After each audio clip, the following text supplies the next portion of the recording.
Here with my good friend Mr. Mechanic Steve, and we're going to be pressing on some quite large, I think, and pretty decent looking muffler bearings onto the shaft here. So can you comment on what we're going to be doing a little bit?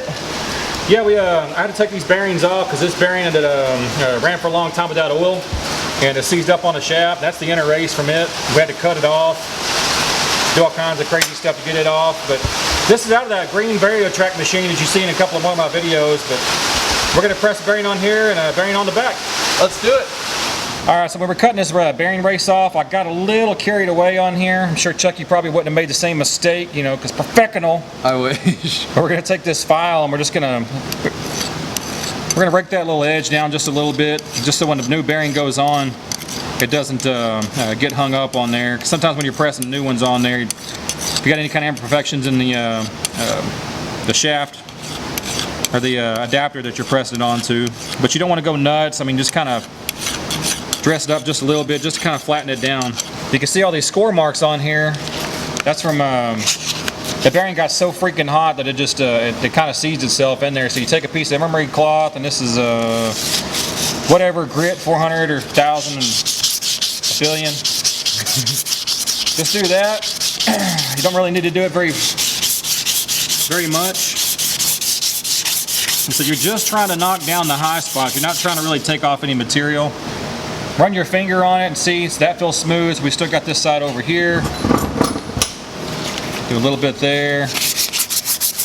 Now a lot of guys, they have a real bad problem when it comes to emery cloth, because they'll sit there and go to town on it for way too long and they'll actually move material, and you don't want to remove much of anything, but just to where it's smooth by hand and then press it on. Alright, let's do this.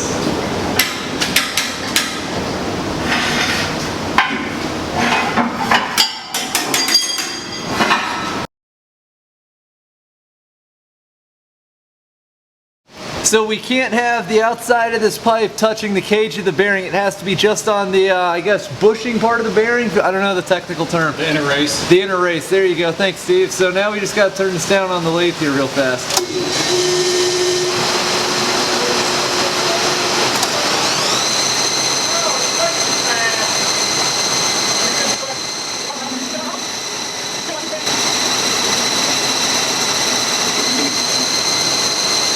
So if y'all look real close, you can see we machined down this piece of pipe, so the part contacting, the part that's going to be transferring the pressure, it's not on this outside cage, because as Steve explained, this has very little integrity. We need all the force to be on the inside bearing race. Right, Steve? Yes, sir. All right, tell me when you're ready. I'll hit it. Ready? All right, here we go.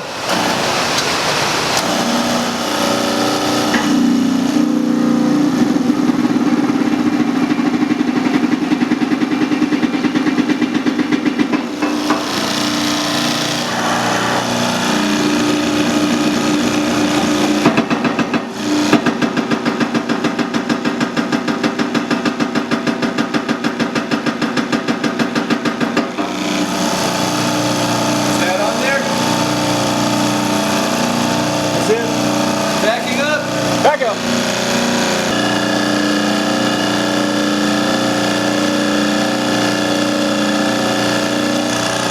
Alright, going slow.